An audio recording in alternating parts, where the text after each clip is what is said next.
السلام عليكم ورحمة الله وبركاته وشانل كي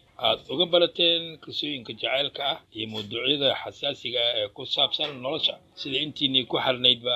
channelkan ay hore ula socdeen waxa inoo socotay qiso jacayl oo la magac baxday jacaylkii fuurida taasoo inoo maraysay qaybtii 9aad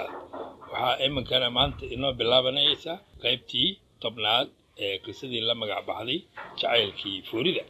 waad garan kartaa kolka uu jacaylka u dhaxeeyo laba qof uu hawadaas galo dirbaga waxa uu yeelanayaa cadow qarsoon iyo mid muuqda intaba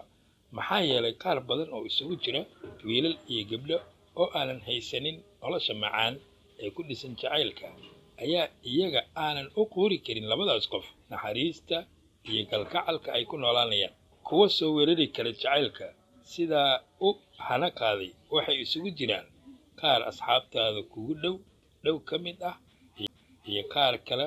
oo ay aqoonis uun idinka dhaxayso ikra waxa ay ka mid ahayd gabdhaha isgaadgaadka ku hayay saadaq oo ayada oo aaminsanayd inay kol un la wadaagi doonto xiriir jacayl ah ayay mar kale ku soo baraarugtay jacaylka iskuulka dhan laga ogaaday ee u dhaxeeya Canab iyo Saadaq waxay mar waliba isbarbar dhigaysay quruxdeeda iyo tan Canab waxayna isku qancinaysay inaysan Canab ka liidanin haddaysan ba iyada ka sidin waxay bilowday hagardaamooyin isdaba joog ah oo ay ku bartilmaamaysanayso Saadaq isagu waa iska dar alla oo waa qabaarmo maba ka warhayo weerarada cir iyo dhulka ah ee ku soo wajahan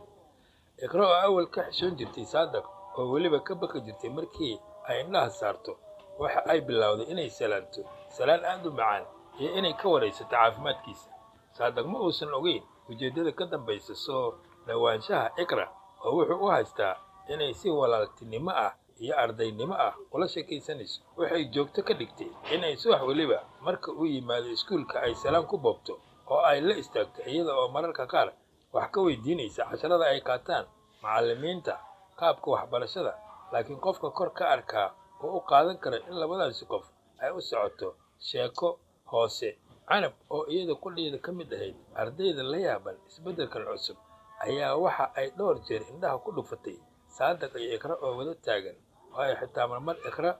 u qoslayso qosol xad dhaaf ah oo ay ku muujinayso in sheeko xiiso leh loo sheegay Saadaq ilaa haatan ma fahmin macnaha iyo ujeedada qarsoon ee Iqra waa iska dar alla Canab waxa mar qore isbedelay dareenkeedii waxa isla markiiba qaaday hinaaso dumar dhulka ayaa laga qaniinay waxay dareentay ciriiri iyo culays maskaxdeeda ku soo siyaaday mataqaana wax ay samayso waa jacaylkii ugu horreeyay nolosheeda xitaa khibrad uma laha sida ruuxa aad jeceshahay loogu soo gudbiyo qaladka aad ka tabanayso waxa ceeb ula muuqatay inay Saadaq tiraahdo waa maxay gabadhan aad maalmahan isku shushubanaysaan Canab waxa shakiga kale ee weyn ku sii dhaliyay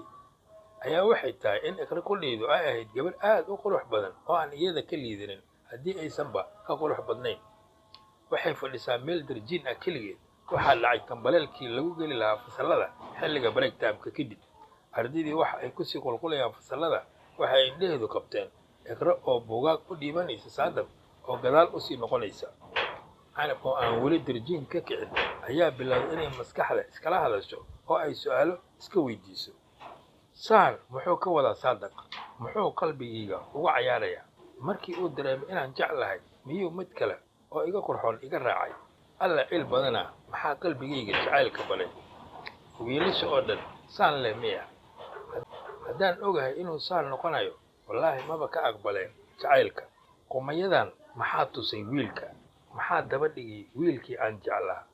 qaladka iyada ma lahan ee edabdarrada waa isaga meel cidlo ah baal ku haystaa gabadhta islaameed Canab ayaa iyadoo iskala hadlaysa maskaxda oo aan warba ka haynin fasallada la galay iyo in kale ayaa hal mar wax ay ku soo baraarugtay macallinkii fiisigiska oo kor taagan macallin Saalax ayaa la dhihi jiray macallinka fiisigiska wuxuuna yiri Canab miyaad xanuunsan tahay Canab ayaa waxay tiri maya macallin ma xanuunsani la soco qaybta 11aad ee sheekada la magac baxday jacaylkii fuurida waa Axmed Diiri Afrax oo idin rajaynaya nolol farxad leh meel waliba oo aad dunida